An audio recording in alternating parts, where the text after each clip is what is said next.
2015년 개성공단, 남과 북이 유일하게 공존하던 그 특별한 공간에서 24세 북측 여성 노동자 김미선은 매일 아침 경계선을 넘나들었습니다. 그곳에는 자유로운 세상에서 온 남자 박정우가 있었으니까요. 철조망으로 둘러싸인 공장 안에서 몰래 주고받던 초코파이 한 개, 작업 지시서 사이에 숨겨진 짧은 쪽지들이 이념도 국경도 막을 수 없었던 두 사람의 마음을 이어주었죠. 하지만 보이지도 않의 감시는 점점 더 매서워졌고 갑작스러운 공단 폐쇄 명령이 내려졌습니다. 영원한 이별 앞에 선 두 사람은 목숨을 건 선택을 해야 했어요. 사랑하는 사람을 따라 모든 것을 버리고 경계선을 넘기로 한 거죠. 남과 북의 경계에서 피어난 가장 위험하고 아름다운 사랑 이야기. 지금부터 그 이야기를 시작하겠습니다. 목숨 걸고 자유를 찾아온 탈북민을 구독과 좋아요로 응원해주세요. 당신의 응원이 또 다른 기록의 시작이 됩니다. 저는 개성시 판문구역 평범한 노동자 가정에서 태어났습니다. 어릴 때부터 손재주가 좋다는 소리를 듣고 자랐어요. 학교를 졸업하고 지역 피복 공장에서 일하다가 24살이 되던 2015년 봄에 개성공단 근무자로 선발되었지요. 개성공단은 우리 북측 사람들에게는 꿈의 직장이었습니다. 월급은 당국으로 바로 들어갔지만 배급이나 간식 같은 부수입이 쏠쏠했거든요. 첫 출근날 아침을 지금도 잊을 수가 없네요. 새벽같이 일어나 단정하게 옷을 입고 출입경 사무소 앞에 줄을 섰습니다. 수백 명의 노동자들이 긴장된 표정으로 서 있었어요. 보위부 지도원들은 매서운 눈으로 우리를 감시하며 주의사항을 반복해서 외쳤습니다. 남측 사람들과 사적인 대화를 하지 말 것, 그들이 주는 물건을 받지 말 것, 그리고 무엇보다 그들의 사상에 물들지 말 것이라고요. 검문소를 통과해 공단 안으로 들어서는 순간 저는 딴 세상에 온 줄 알았습니다. 말끔하게 포장된 도로, 세련된 건물들, 그리고 무엇보다 공기마저 다르게 느껴졌어요. 제가 배정받은 곳은 남측 중소기업의 봉제 공장이었습니다. 공장 안으로 들어서자 환한 형광등 불빛 아래 최신식 재봉틀들이 줄지어 서 있더군요. 작업복으로 갈아입고 자리에 앉으니 남측 관리자들이 들어왔습니다. 그들은 우리와는 다른 옷차림에 얼굴에는 묘한 여유가 흘렀어요. 처음에는 그들을 쳐다보는 것조차 조심스러웠습니다. 눈이 마주치면 큰일이라도 날 것처럼 고개를 숙이고 일만 했지요. 오전 작업이 시작되고 얼마 지나지 않아 제 재봉틀에 문제가 생겼습니다. 실이 자꾸 엉키고 바늘이 부러지는 거예요. 당황해서 어쩔 줄 모르고 있는데 누군가 제 옆으로 다가왔습니다. 남측 생산관리 팀장이었어요. 나중에 알게 된 이름이지만 박정우 팀장이었죠. 많이 놀라셨죠? 이 기계가 가끔 말썽을 부려요. 제가 금방 고쳐드릴게요라고 그는 말했습니다. 그의 목소리는 부드럽고 차분했어요. 북측 공장장이었다면 당장 불호령이 떨어졌을 텐데 그는 오히려 저를 안심시키려 했습니다. 기계를 다 고친 그는 기름 묻은 손을 닦으며 제게 물었습니다. 일하시기 힘들지 않으세요? 처음이라 적응하기 어려우실 텐데라고요. 저는 깜짝 놀라 주변을 둘러봤습니다. 다행히 보이지도 않은 보이지 않았어요. 저는 작게 고개를 저으며 괜찮다고 대답했습니다. 그가 떠난 자리에는 묘한 비누 향기가 남아 있었습니다.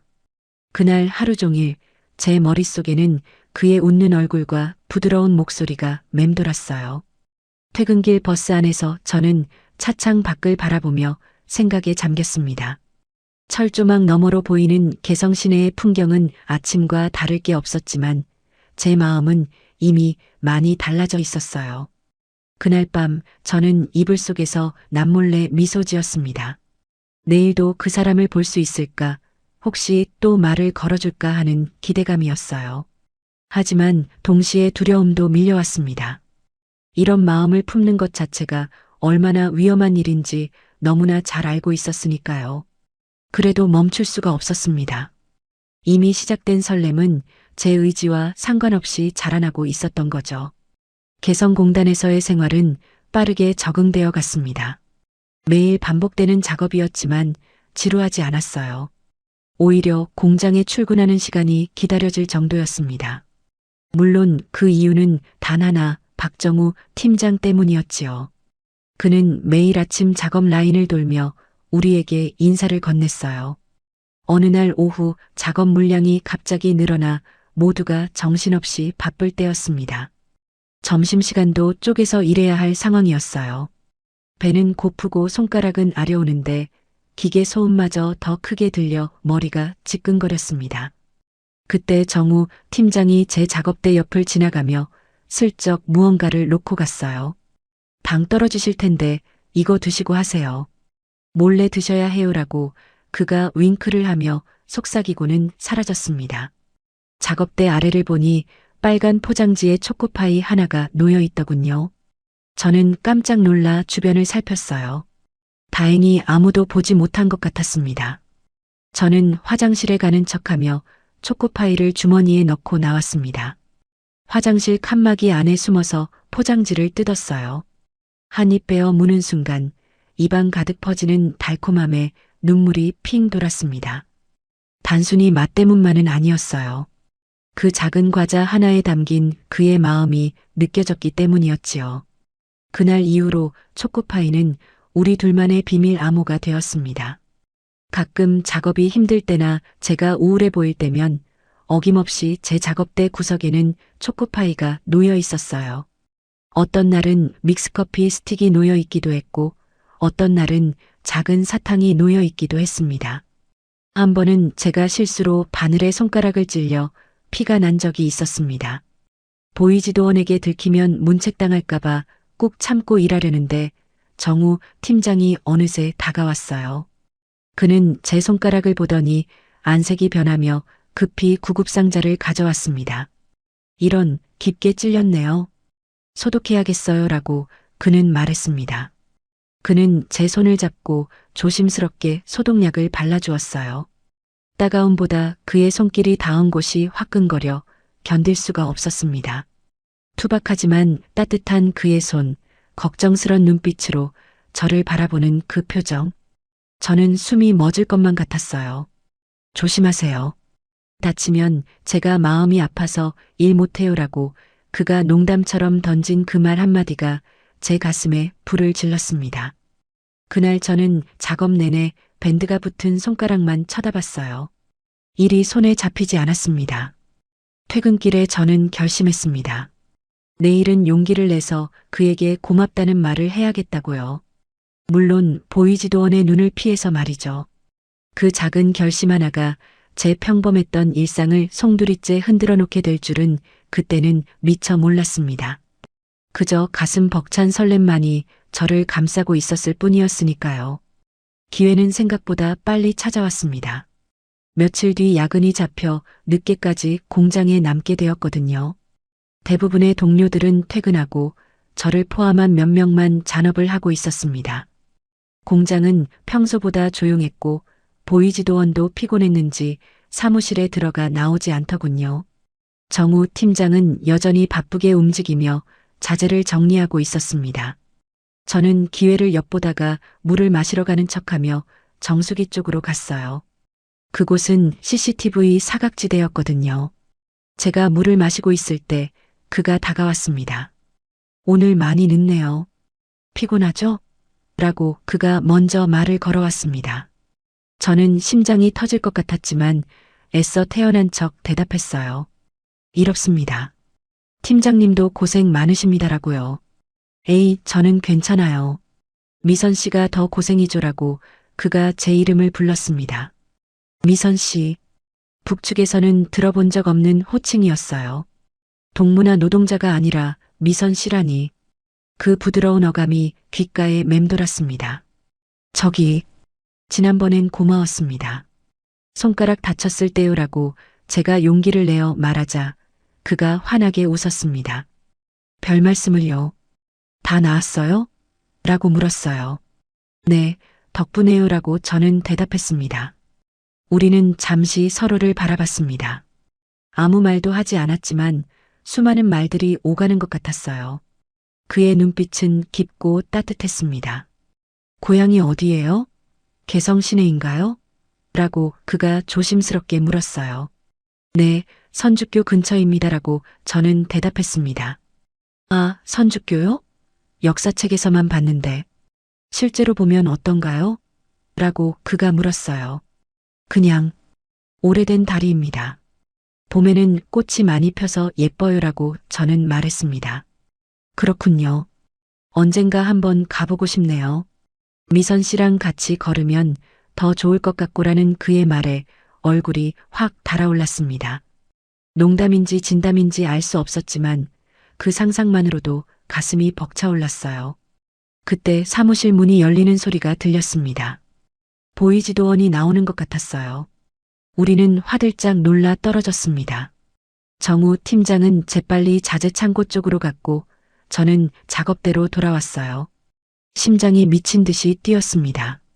그날 이후로 우리는 틈만 나면 눈빛을 교환했습니다. 작업 중에 눈이 마주치면 살짝 미소를 짓거나 고개를 끄덕이는 것으로 인사를 대신했어요. 그 짧은 순간들이 하루를 버티게 해주는 힘이 되었습니다. 말 한마디 나누기 힘든 상황이었지만 마음은 이미 수많은 대화를 나누고 있었던 거죠. 공장 안의 소음은 우리를 갈라놓는 벽이 아니라 오히려 우리만의 비밀을 지켜주는 보호막 같았습니다. 기계 돌아가는 소리에 묻혀 나누는 짧은 속삭임들, 스쳐 지나가며 건네는 눈인사들. 그것이 우리가 할 수 있는 사랑의 전부였지만 그 어떤 화려한 데이트보다 설레고 애틋했습니다. 여름이 시작될 무렵 우리의 관계는 한 단계 더 깊어졌습니다. 어느 날 정우 팀장이 불량품을 수거하는 박스를 제 작업대 옆에 두며 의미심장한 눈빛을 보냈어요. 이거 나중에 제가 가져갈 테니까 불량 나오면 여기 담아주세요라는 평소와 다름없는 말이었지만 그의 눈빛은 무언가 말하고 있었습니다. 저는 그가 떠난 뒤 박스 안을 살짝 들여다봤어요. 천 조각들 사이에 작게 접힌 쪽지 하나가 보였습니다. 가슴이 철렁 내려앉았어요. 이건 정말 위험한 일이었거든요. 하지만 호기심을 이길 수 없었습니다. 저는 주변을 살피고 재빨리 쪽지를 집어 주머니에 넣었습니다. 화장실로 달려가 떨리는 손으로 쪽지를 펼쳤습니다. 오늘도 수고 많아요, 미선 씨. 날씨가 많이 더워졌죠? 힘들어도 조금만 참아요. 미선 씨 웃는 모습 보면 저도 힘이 나거든요라고 적혀 있었어요. 짧은 몇 줄의 글이었지만 그 안에는 그의 진심이 가득 담겨 있었습니다. 그날 퇴근길 저는 답장을 쓰기로 결심했습니다. 집에 돌아와 방문을 걸어 잠그고 작은 종이에 글을 썼어요. 팀장님도 더위 조심하세요. 항상 챙겨주셔서 고맙습니다. 저도 팀장님 덕분에 힘내서 일하고 있어요라고 말이죠. 다음 날 저는 그 쪽지를 불량품 박스 깊숙이 숨겨두었습니다. 정우 팀장이 박스를 수거해 갈 때 우리는 눈빛으로 신호를 주고받았어요. 그 순간의 짜릿함과 긴장감은 말로 표현할 수 없었습니다. 마치 첩보 영화의 주인공이 된 것 같았지요. 그렇게 시작된 쪽지 교환은 매일 이어졌습니다. 우리는 쪽지를 통해 서로의 일상을 공유했어요. 좋아하는 음식, 가족 이야기, 어린 시절 추억들을 나누었습니다. 비록 만날 수는 없었지만 글을 통해 우리는 서로에 대해 더 많이 알게 되었어요. 어느 날은 정우 팀장이 자신의 사진을 한 장 넣어주기도 했습니다. 남측의 바다를 배경으로 찍은 사진이었어요. 푸른 바다와 환하게 웃고 있는 그의 모습이 너무나 자유로워 보였습니다. 저는 그 사진을 보며 남측 세상에 대한 동경을 키워갔어요. 하지만 행복이 커질수록 불안감도 함께 커졌습니다. 만약 이 쪽지들이 발각된다면 상상만 해도 끔찍했습니다. 저는 정치범 수용소로 끌려갈 것이고 정우 팀장도 무사하지 못할 테니까요. 그래서 우리는 쪽지를 읽고 나면 즉시 찢어서 버리거나 태워버리기로 약속했습니다. 아까웠지만 어쩔 수 없었어요. 마음속에 새기는 것으로 만족해야 했습니다. 그래도 그 짧은 쪽지 한 장이 주는 위로는 엄청났어요. 고된 노동과 감시 속에서도 저를 버티게 해주는 유일한 희망이었으니까요. 불량품 박스는 우리만의 비밀 우체통이었습니다. 남들이 보기엔 쓸모없는 천 조각들이 담긴 박스였지만 우리에게는 세상에서 가장 소중한 보물 상자였지요. 그 안에 담긴 우리의 마음은 불량품이 아니라 세상 그 무엇보다 완벽하고 아름다운 진심이었던 겁니다. 공장에는 하루 종일 라디오 방송이 흘러나왔습니다. 주로 남측 가요들이었는데 처음에는 시끄럽고 낯설게만 들렸어요. 하지만 정우 팀장이 좋아하는 노래라며 몇 곡을 알려준 뒤로는 귀를 기울이게 되었습니다. 특히 그가 좋아한다는 발라드 곡이 나올 때면 우리는 약속이라도 한 듯 서로를 쳐다봤습니다. 가사가 마치 우리 이야기를 하는 것 같았거든요. 사랑한다는 말조차 할 수 없어서 먼발치서 바라만 보네요. 구구절절 제 마음을 대변하는 가사들에 가슴이 먹먹해지곤 했습니다. 어느 날 정우 팀장이 쪽지에 이렇게 적어보냈어요. 오늘 오후 3시에 나오는 노래 잘 들어봐요. 그게 제 마음이에요라고요. 저는 3시가 되기만을 기다렸습니다. 드디어 노래가 흘러나왔어요. 경쾌한 멜로디의 노래였는데 가사가 참 예뻤습니다. 너를 사랑해, 영원히 함께할 거야 라는 내용이었어요. 그 노래를 듣는 내내 얼굴이 화끈거려 고개를 들 수가 없었습니다. 정우 팀장 쪽을 살짝 보니 그도 저를 보며 쑥스러운 듯 웃고 있더군요. 그날 이후로 우리는 노래를 통해 마음을 전했습니다. 제가 우울해 보이면 그는 신나는 응원가를 신청해 틀어주었고 비가 오는 날에는 감성적인 노래를 들려주었어요. 한 번은 제가 좋아하는 북측 노래를 그에게 알려주고 싶어서 쪽지에 적어보낸 적이 있었습니다. 휘파람이라는 노래였는데 남측에서도 꽤 유명하다고 하더군요. 며칠 뒤 공장 스피커에서 그 노래가 흘러나왔을 때 저는 깜짝 놀랐어요. 정우 팀장이 방송실에 부탁해서 튼 것이었습니다. 북측 노래가 남측 공장에서 울려 퍼지는 그 기묘한 상황 속에서 저는 묘한 감동을 느꼈습니다. 이념의 벽을 넘어 음악으로 하나 되는 기분이었지요. 동료들도 오랜만에 듣는 고향 노래에 흥얼거렸고 분위기가 한결 부드러워졌습니다. 노래 가사 속에 숨겨진 메시지를 찾아내는 건 우리만의 은밀한 놀이였습니다. 보고 싶다는 가사가 나오면 눈을 마주치고 기다릴게라는 가사가 나오면 고개를 끄덕였지요. 남들은 그저 흘려듣는 유행가였지만 우리에게는 절절한 사랑 고백이었습니다. 하지만 가끔은 슬픈 노래가 나올 때도 있었습니다. 이별을 노래하는 가사가 들리면 가슴이 철렁 내려앉았어요. 우리에게도 언젠가 이별의 순간이 올 거라는 걸 알고 있었으니까요. 개성공단은 영원한 곳이 아니었고 남북관계는 언제든 변할 수 있었으니까요. 그럴 때면 정우 팀장은 일부러 밝은 표정을 지으며 저를 안심시키려 했습니다. 걱정 말라고, 우리는 헤어지지 않을 거라고 눈빛으로 말해주었지요. 하지만 그 눈빛 속에 스친 불안감을 저는 놓치지 않았습니다. 그래도 우리는 노래를 멈추지 않았습니다. 음악이 흐르는 동안만큼은 우리는 자유로웠으니까요. 철조망도 감시도 없는 그 노래 속 세상에서 우리는 마음껏 사랑하고 꿈을 꾸었습니다. 그 멜로디가 멈추는 날이 오지 않기를 간절히 기도하면서요. 가을이 깊어가던 어느 날 불길한 징조가 나타나기 시작했습니다. 평소보다 보이지도 않은 순찰이 잦아졌고 눈빛이 예사롭지 않았어요. 특히 저를 주시하는 시선이 느껴졌습니다. 어느 날 점심시간 직후 보이지도 않이 저를 호출했어요. 사무실로 들어가는 제 다리가 후들거렸습니다. 혹시 쪽지를 들킨 걸까? 아니면 눈빛 교환을 본 걸까?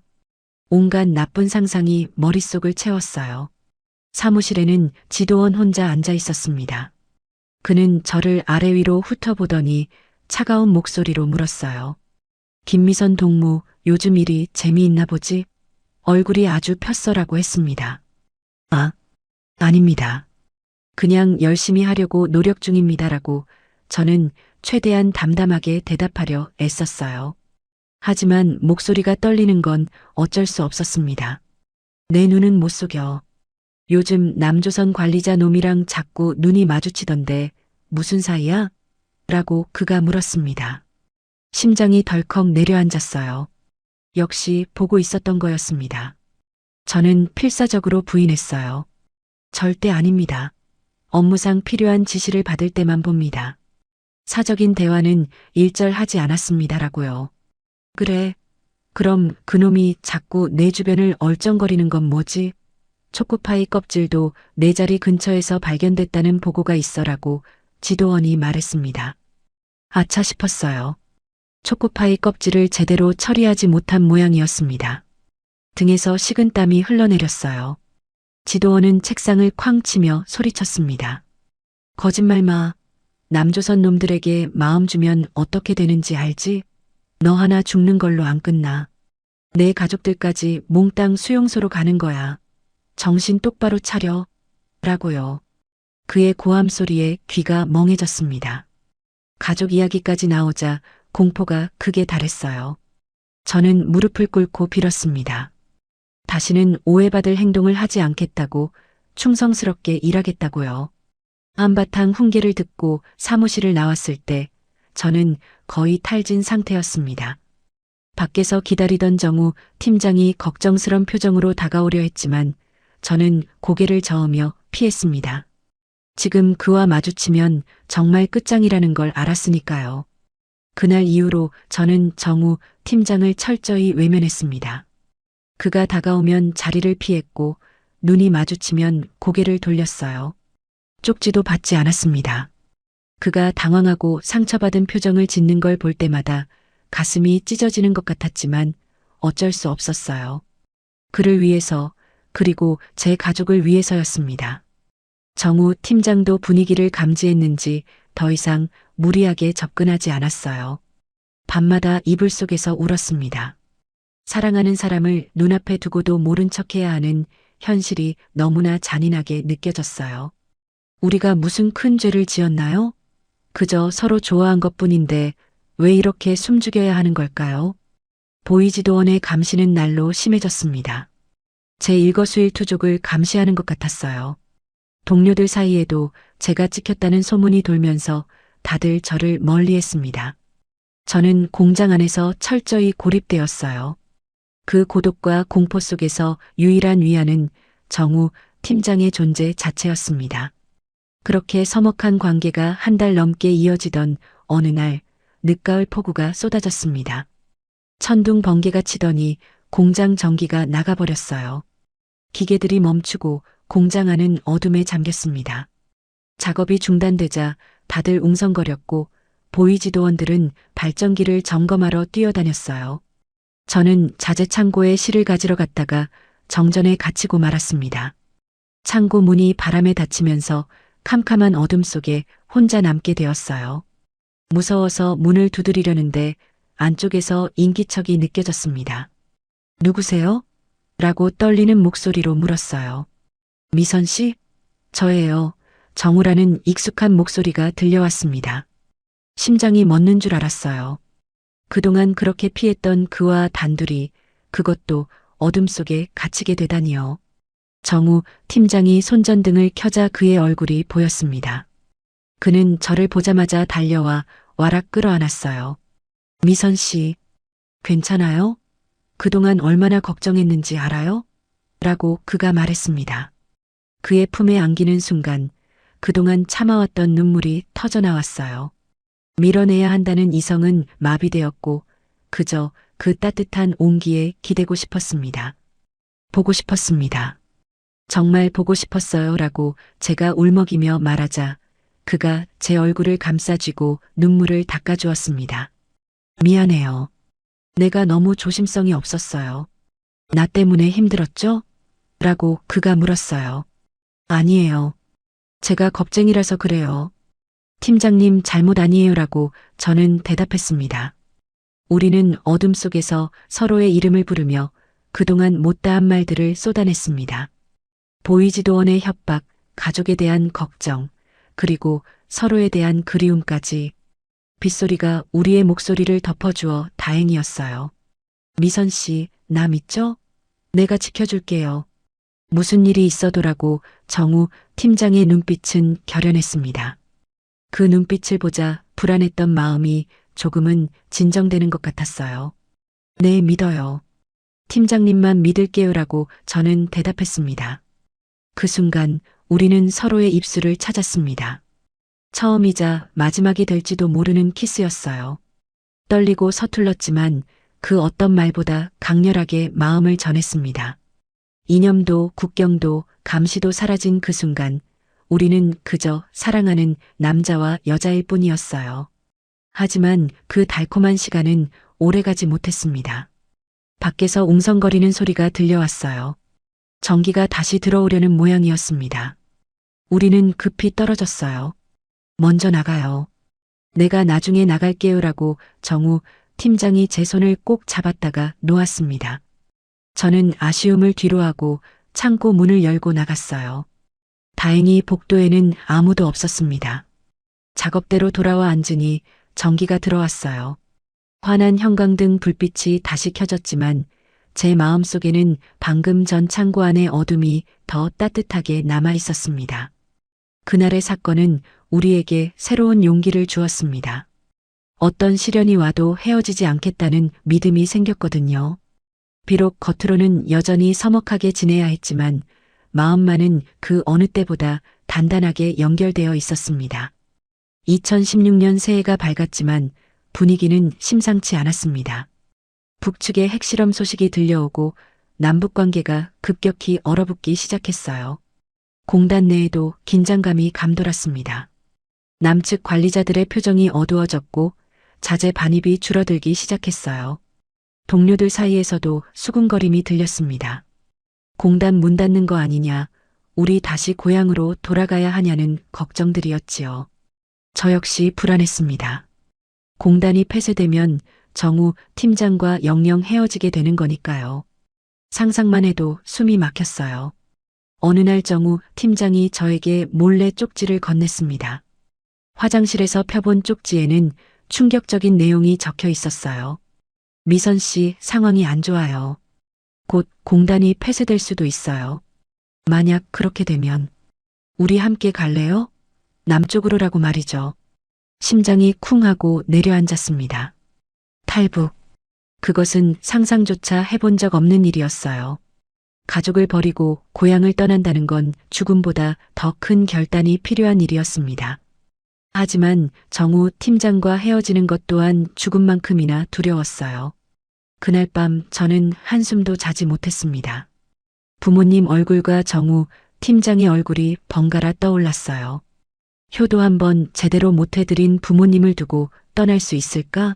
하지만 여기 남으면 평생 정우 팀장을 그리워하며 시들어갈 텐데요. 며칠 뒤 뉴스에서 개성공단 가동 중단 가능성이 보도되었습니다. 공장은 술렁거렸고 보이지도원들은 우리를 감시하느라 혈안이 되어 있었어요. 이제 시간이 얼마 남지 않았다는 걸 직감했습니다. 저는 결단을 내려야 했어요. 사랑을 택할 것인가, 가족을 택할 것인가. 너무나 잔인한 선택지였습니다. 하지만 마음속 깊은 곳에서 울리는 목소리가 있었어요. 내 인생을 살아라. 이번 기회를 놓치면 평생 후회할 거야라는 목소리였습니다. 저는 떨리는 손으로 답장을 썼습니다. 팀장님 무서워요. 하지만 팀장님 없는 세상은 더 무서울 것 같아요. 같이 갈게요. 저를 데려가 주세요라고 말이죠. 쪽지를 건네받은 정우 팀장의 표정이 밝아졌어요. 그는 굳은 의지가 담긴 눈으로 고개를 끄덕였습니다. 우리는 디데이를 기다리며 준비를 시작했습니다. 정우 팀장은 탈출 경로와 방법을 치밀하게 계획했고 저는 필요한 최소한의 물건들만 챙겼어요. 가족사진 한 장, 어머니가 주신 옷가락지 하나. 그게 제가 챙길 수 있는 전부였습니다. 가족들에게는 평소처럼 행동했습니다.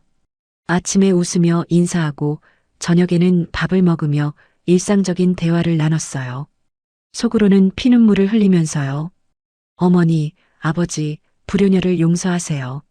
부디 건강하세요라고 마음속으로 수천 번 빌었습니다. 공단의 공기는 점점 무거워졌습니다. 언제 폐쇄 명령이 떨어질지 모르는 시한폭탄 같은 상황이었어요. 우리는 그 폭탄 위에 앉아 서로의 손을 꼭 잡고 있었습니다. 다가올 운명이 파멸일지 구원일지 알 수 없었지만 함께라면 두렵지 않다고 스스로를 다독였지요.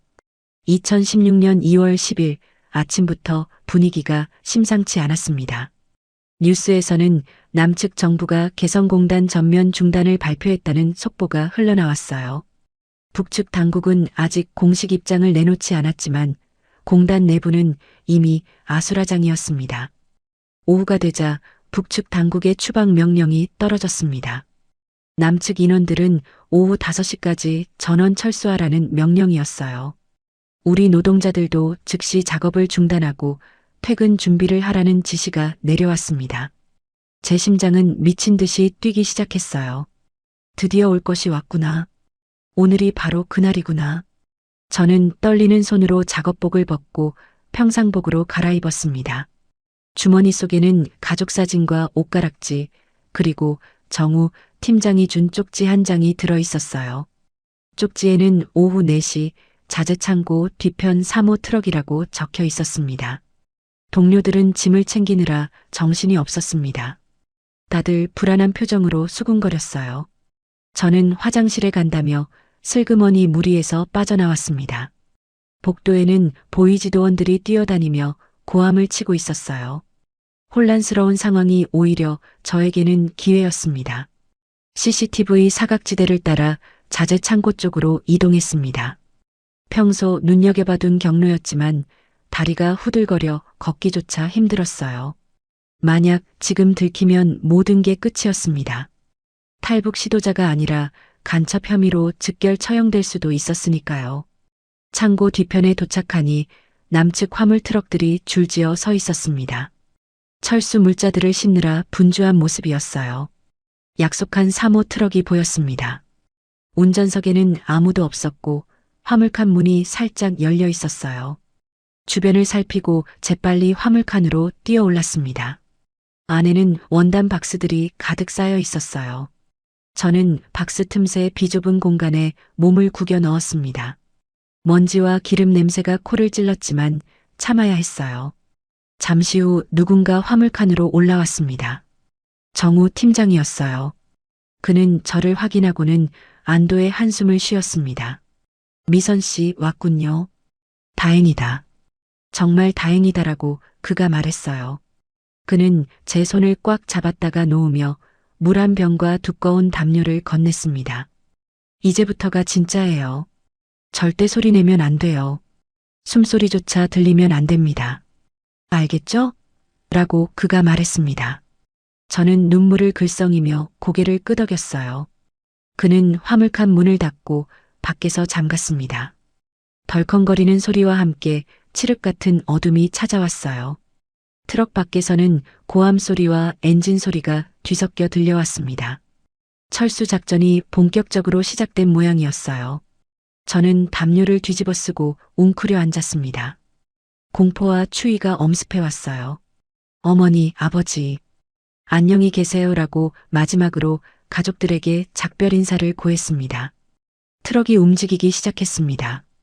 덜컹거리는 진동이 온몸으로 전해졌어요. 제 인생을 송두리째 바꿀 여행이 시작된 것입니다. 어둠 속에서 저는 정우 팀장의 얼굴을 떠올렸습니다. 그가 나를 지켜줄 거야. 우리는 함께 갈 거야. 그 믿음 하나로 버텨야 했어요. 트럭이 멈췄다 서기를 반복했습니다.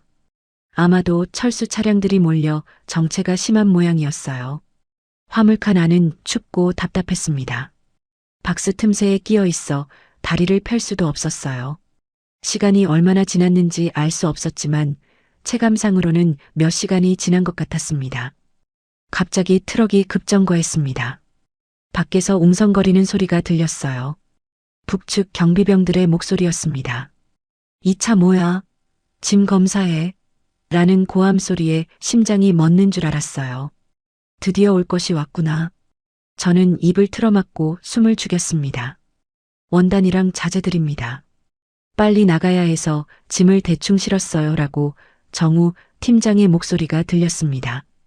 평소보다 긴장된 목소리였지만 최대한 침착하게 말하려 애쓰는 게 느껴졌어요. 시끄러워. 다 내려봐. 라는 경비병의 고함 소리에 제 몸이 얼어붙었습니다. 동무, 지금 시간이 없지 않소? 5시까지 다 나가라며. 이거 다 내리다가 시간 넘기면 책임질 거요? 라고 정우 팀장이 강하게 나갔습니다. 도박이었어요. 잠시 침묵이 흘렀습니다. 경비병들이 서로 수군거리는 소리가 들렸어요. 알았어, 대충 봐.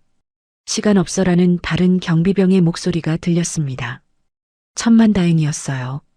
그들은 손전등으로 화물칸 내부를 훑어보는 것 같았습니다. 불빛이 박스 틈새로 새어들어왔어요. 저는 눈을 질끈 감았습니다. 제발, 제발 보지 말라고 속으로 빌었어요. 됐어, 문 닫아. 빨리 꺼져. 라는 쾅 하는 소리와 함께 문이 닫혔습니다. 저는 그제야 참았던 숨을 몰아쉬었어요. 온몸이 땀으로 젖어 있었습니다. 살았다. 정말 살았구나. 트럭이 다시 출발했습니다. 속도가 점점 빨라졌어요. 아마 검문소를 통과해 남측으로 향하는 도로에 진입한 것 같았습니다. 하지만 안심하기엔 일렀어요. 아직 군사분계선을 넘지 않았으니까요. 화물칸 안의 진동이 심해졌습니다. 비포장도로를 달리는지 덜컹거림이 심했어요.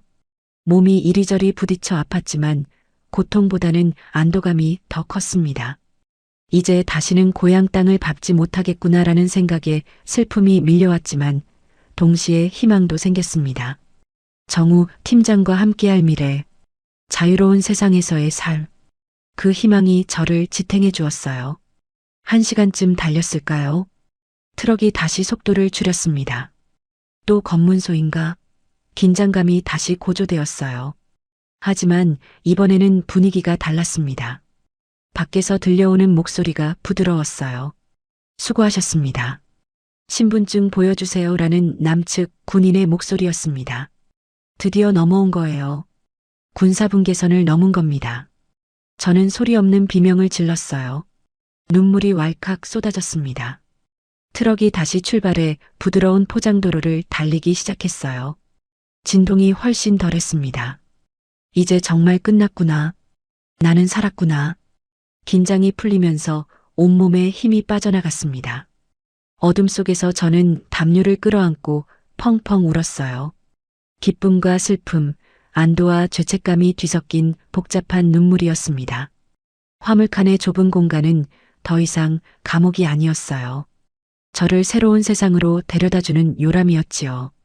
남측 검문소를 통과했다고 해서 모든 게 끝난 건 아니었습니다. 아직 저는 미립국자 신분이었고 정우 팀장도 위험한 상황이었으니까요. 트럭은 한참을 더 달렸어요. 아마 파주를 지나 서울로 향하고 있는 것 같았습니다. 어느덧 밤이 깊었습니다. 트럭이 멈추고 시동이 꺼졌어요.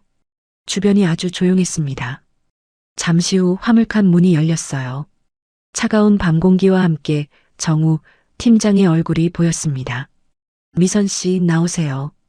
다 왔어요라고 그의 목소리는 지쳐 있었지만 따뜻했어요. 저는 비틀거리며 트럭에서 내려왔습니다. 다리가 풀려 주저앉을 뻔했어요. 정우 팀장이 저를 부축해 주었습니다. 주변을 둘러보니 인적 드문 창고 앞이었어요. 서울 외곽의 물류센터 같았습니다. 하늘에는 별이 총총히 떠 있었고 멀리 도시의 불빛이 반짝이고 있었어요. 여기가 남조선입니까? 라고 제가 떨리는 목소리로 묻자 그가 고개를 끄덕였습니다. 네, 한국이에요. 미선 씨가 이제 살아가야 할 곳이에요 라고 대답했어요. 우리는 서로를 끌어안았습니다. 북측에서는 감히 상상도 못했던 포옹이었어요. 고마워요. 정말 고마워요라고 제가 울먹이며 말하자 그가 제 머리를 쓰다듬어 주었습니다. 나를 믿고 와줘서 고마워요. 앞으로 더 힘들 수도 있지만 내가 꼭 지켜줄게요라고 그가 말했어요. 하지만 감동의 시간도 잠시 우리는 현실적인 문제에 직면했습니다. 저는 탈북자였고 정식 절차를 밟아야 했어요. 정우 팀장은 미리 연락해둔 지인 변호사에게 전화를 걸었습니다. 네, 지금 도착했습니다. 네, 알겠습니다. 바로 경찰서로 가겠습니다라고 말했어요. 전화를 끊은 그가 저에게 설명해 주었습니다. 자수를 하고 조사를 받아야 한다고요. 국정원 조사와 하나원 교육을 거쳐야만 정식으로 대한민국 국민이 될 수 있다고 했습니다. 잠시 헤어져 있어야 해요. 하지만 걱정 마요. 조사받는 동안 계속 면회 갈 거고 나오면 제가 마중 나갈게요라고 그가 말했어요. 헤어져야 한다는 말에 불안감이 밀려왔지만 어쩔 수 없는 절차라는 걸 이해했습니다. 우리는 다시 트럭을 타고 인근 경찰서로 향했어요. 경찰서 앞에 도착했을 때 정우 팀장은 제 손을 꼭 잡고 놓지 않았습니다. 미선 씨, 기억해요.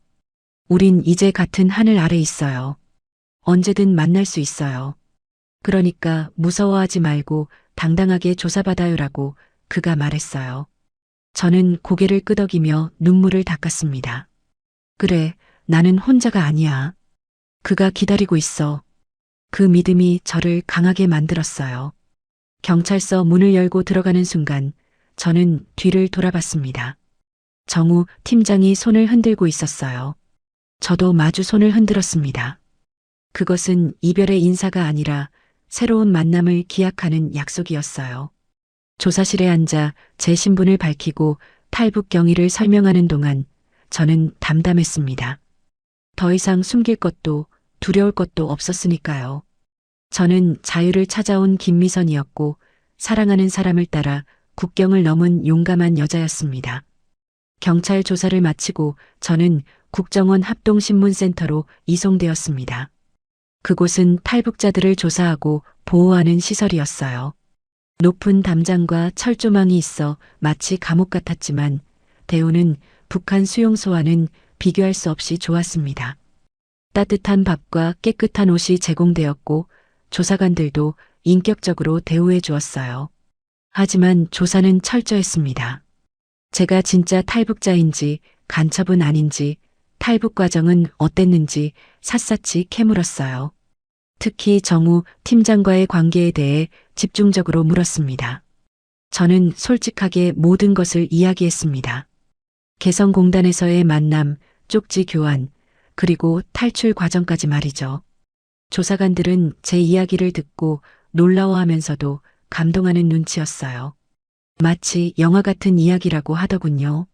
조사 기간 동안 가장 힘들었던 건 정우 팀장을 볼 수 없다는 것이었습니다. 외부와의 접촉이 차단되어 있었거든요. 하지만 그가 보내준 편지와 영치금 그리고 옷가지들이 저에게 큰 위로가 되었어요. 편지에는 사랑해요, 기다리고 있어요 라는 말들이 가득했습니다. 3개월간의 조사가 끝나고 저는 하나원으로 옮겨졌습니다. 그곳은 탈북자들이 남한 사회에 적응할 수 있도록 교육하는 곳이었어요. 은행 이용법, 지하철 타는 법, 컴퓨터 사용법 등 기초적인 것부터 민주주의 시민 교육까지 다양한 것을 배웠습니다.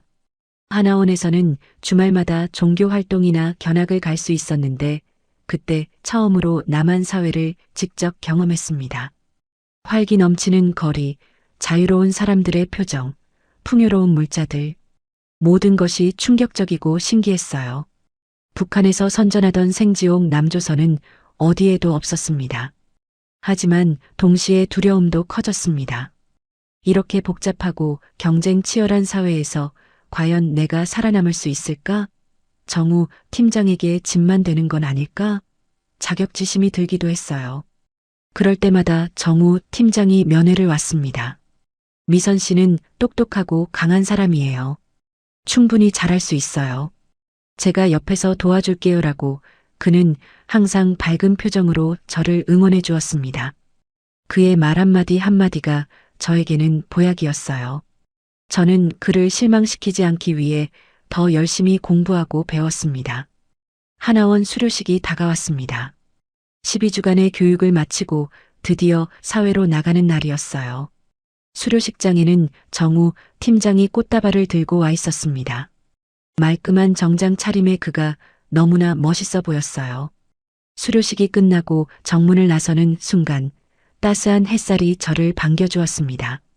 진짜 자유의 시작이었어요. 정우 팀장이 제 손을 잡았습니다. 고생 많았어요, 미선 씨.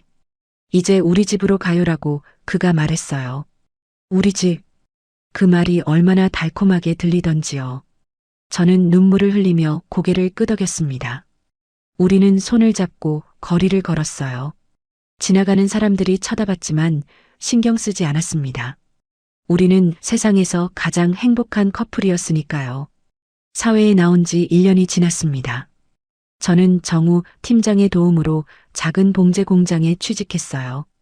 제 기술을 살릴 수 있는 일이라 다행이었습니다. 하지만 나만의 직장 생활은 생각보다 힘들었어요. 일 자체는 어렵지 않았지만 사람들과의 관계가 문제였습니다. 제 말투에서 북한 억양이 묻어날 때마다 사람들은 호기심 어린 눈으로 쳐다봤어요. 탈북자예요. 북한 생활 어때요? 같은 질문들을 아무렇지 않게 던졌습니다. 악의는 없었겠지만 저에게는 상처가 되었어요. 게다가 일 처리 속도가 너무 빨랐습니다. 북한에서는 적당히 요령 피우며 해도 됐지만 여기서는 시간과의 싸움이었어요. 조금만 늦어도 눈치가 보였습니다. 스트레스가 쌓이자 정우 팀장에게 짜증을 내는 일도 잦아졌어요. 왜 다들 나만 쳐다보는 것 같지?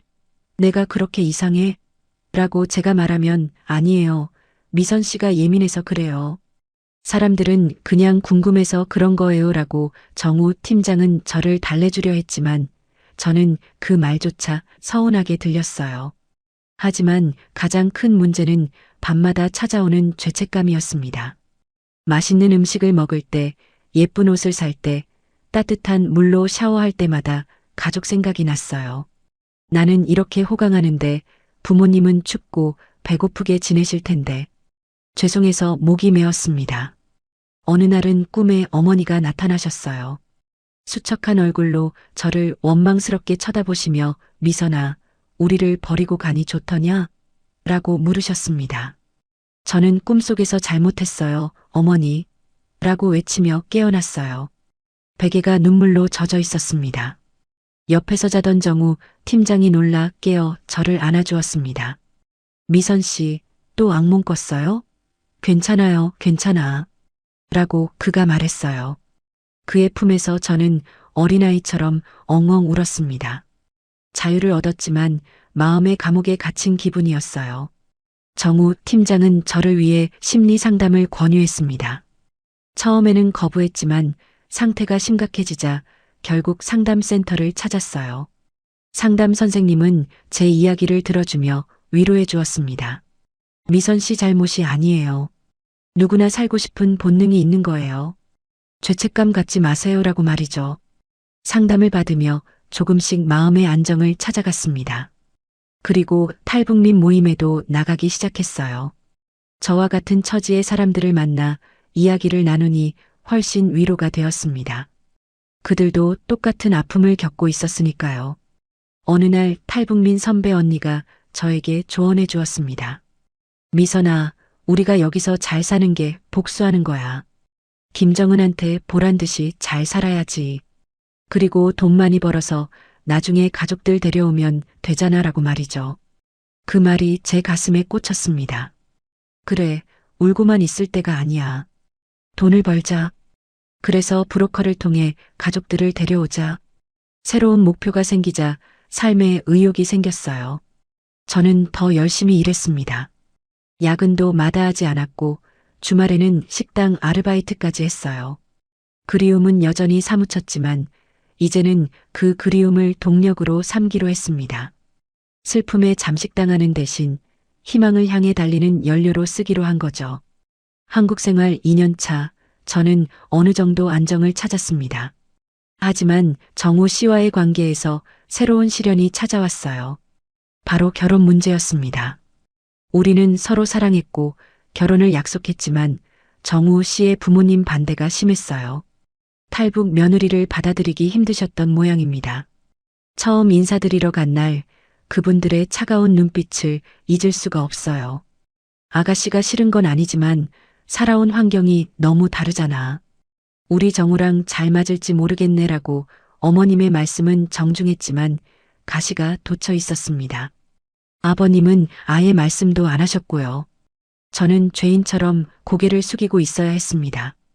북에서 왔다는 게 죄는 아닌데 왜 이렇게 작아져야 하는지 서러웠어요. 집에 돌아오는 길에 정우 씨와 심하게 다퉜습니다. 부모님 설득한다고 했잖아. 왜 나를 그런 자리에 데려가서 망신을 줘? 라고 제가 말하자 나도 노력하고 있어. 부모님이 옛날 분들이라 그래.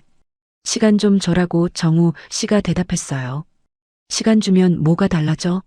내 출신이 바뀌어? 난 평생 꼬리표 달고 살아야 해. 라고 저는 소리쳤습니다. 저는 차에서 내려버렸습니다. 길가에 주저앉아 울었어요. 남한 사회의 벽이 너무 높게 느껴졌습니다. 사랑만으로는 넘을 수 없는 현실의 벽이었지요. 며칠 동안 연락을 끊고 지냈어요. 혼자 생각할 시간이 필요했습니다. 헤어지는 게 맞을까? 그를 놓아주는 게 그를 위한 길일까? 하지만 그 없이는 살 수 없을 것 같았습니다. 그는 제 생명의 은인이자 유일한 가족이었으니까요. 그때 정우 씨가 제 자취방 앞으로 찾아왔어요. 비를 쫄딱 맞은 채였습니다. 미선 씨, 내가 잘못했어. 부모님 연 끊더라도 미선 씨랑 결혼할 거야. 나한텐 미선 씨밖에 없어라고 그의 진심 어린 고백에 제 마음도 녹아내렸습니다. 우리는 빗속에서 서로를 끌어안고 울었어요. 그래, 우리가 어떻게 여기까지 왔는데. 고작 부모님 반대 때문에 헤어질 순 없어. 우리는 정면 돌파하기로 했습니다. 저는 정우 씨 부모님을 자주 찾아뵙고 진심을 보여드렸어요. 제가 만든 옷을 선물해드리고 북한식 요리도 해드렸습니다. 처음에는 냉랭하셨던 부모님도 제 노력에 조금씩 마음을 여셨어요. 특히 제가 만든 옷을 입어보시고는 솜씨가 좋네라며 칭찬해 주셨을 때 저는 뛸 듯이 기뻤습니다. 아버님도 북한 여자들이 생활력이 강하다더니 진짜네라며 헛기침을 하셨고요. 결국 1년 만에 결혼 승낙을 받았어요. 상견례는 할 수 없었지만 조촐하게 결혼식을 올리기로 했습니다. 제 쪽 하객은 탈북민 동료들과 하나원 동기들 뿐이었지만 그 누구보다 축하해 주었어요. 결혼식 날 웨딩드레스를 입은 제 모습을 거울로 보며 어머니 생각을 했습니다. 어머니, 저 시집가요. 남쪽 남자랑 결혼해요. 사위가 참 듬직하고 착해요. 어머니가 보셨으면 좋아하셨을 텐데. 라고 마음속으로 말했어요. 눈물이 핑 돌았지만 꾹 참았습니다. 오늘은 세상에서 가장 행복한 신부가 되어야 했으니까요. 정우 씨의 손을 잡고 버질로드를 걸어갈 때 저는 다짐했습니다. 이 남자와 평생 행복하게 살겠다고. 어떤 시련이 와도 함께 이겨내겠다고요. 우리는 남과 북이라는 경계를 넘어 진정한 부부가 되었습니다. 결혼 3년 차, 저는 제 이름을 건 작은 수선집을 냈습니다. 미선수선이라는 간판을 달았을 때의 뿌듯함이란 이루 말할 수 없었지요. 솜씨 좋다는 소문이 나서 단골 손님도 꽤 생겼어요. 이제는 누가 물어봐도 당당하게 개성에서 왔어요 라고 말할 수 있게 되었습니다. 정우 씨는 승진해서 과장이 되었습니다. 우리는 주말마다 맛집을 찾아다니고 여행도 다니며 평범한 신혼생활을 즐겼어요. 가끔 사소한 걸로 다투기도 했지만 금방 화해했습니다. 서로가 얼마나 소중한 존재인지 너무나 잘 알고 있었으니까요. 어느 화창한 봄날 우리는 임진각 평화누리공원에 갔습니다. 북녘땅이 가장 잘 보이는 곳이었어요. 망원경으로 저 멀리 개성 쪽을 바라보는데 가슴이 뭉클했습니다. 저 산 너머 어딘가에 제가 일하던 공장이 있고 부모님이 계시겠지요. 여보, 저기 보여? 저 산 너머가 우리 집이야라고 제가 손가락으로 가리키자 정우 씨가 제 어깨를 감싸주었습니다. 응, 보이네. 날씨가 좋아서 잘 보인다고 그가 말했어요. 우리는 한참 동안 말없이 북쪽을 바라봤습니다. 바람에 실려오는 흙냄새가 고향의 냄새 같았어요. 미선아, 우리 나중에 꼭 같이 가자. 통일되면 제일 먼저 가서 장인어른 장모님께 인사드리자라고 정우 씨의 말에 눈물이 고였습니다. 그래, 꼭 가자. 가서 초코파이도 한 박스 사가고 예쁜 옷도 지어가자라고 저는 대답했어요. 우리는 새끼손가락을 걸고 약속했습니다. 언젠가 그날이 오면 당당하게 고향 땅을 밟겠다고요. 그때까지 건강하게 잘 살고 있겠다고요. 돌아오는 길에 차 안에서 라디오를 켰어요. 우리가 공장에서 몰래 듣던 그 노래가 흘러나왔습니다. 사랑한다는 말조차 할 수 없어서 우리는 서로를 보며 웃었습니다. 이제는 마음껏 사랑한다고 말할 수 있으니까요. 사랑해, 미선아라고 정우 씨가 말했어요. 나도 사랑해요, 정우 씨라고 저는 대답했습니다. 우리는 손을 꼭 잡았습니다. 운전대를 잡은 그의 손과 제 손이 하나로 포개졌어요. 이 손을 놓지 않는 한 우리는 어디서든 행복할 수 있을 겁니다.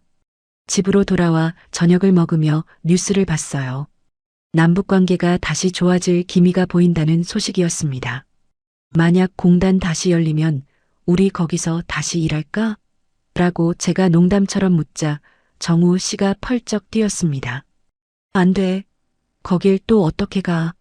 무서워서 못 가라고 그가 말했어요. 왜? 추억의 장소잖아라고 제가 말하자 추억은 무슨 목숨 걸고 탈출한 곳인데 난 그냥 여기서 당신이랑 콩닥콩닥 사는 게 좋아라고 그가 대답했어요. 그의 질색하는 표정에 우리는 배꼽을 잡고 웃었습니다. 그래요. 과거는 추억으로 남겨두는 게 좋겠지요. 우리는 지금 여기에 자유로운 대한민국에 살고 있으니까요. 제 인생은 개성공단에서 시작되어 서울에서 꽃을 피웠어요. 철조망과 지뢰밭을 넘어온 사랑은 이제 튼튼한 뿌리를 내리고 열매를 맺고 있습니다. 비록 몸은 떠나왔지만 제 마음속에는 여전히 두 개의 고향이 있어요. 낳아준 고향 개성과 살게 해준 고향 서울. 언젠가 두 고향이 하나가 되는 날 저는 정우 씨와 함께 그 경계선을 지우러 갈 겁니다. 우리가 사랑으로 넘었던 그 선을 이제는 평화로 지우러 갈 거예요. 그때까지 우리는 매일매일 더 열심히 사랑하며 살겠습니다. 경계선 너머에서 피어난 기적 같은 사랑을 지키기 위해서요.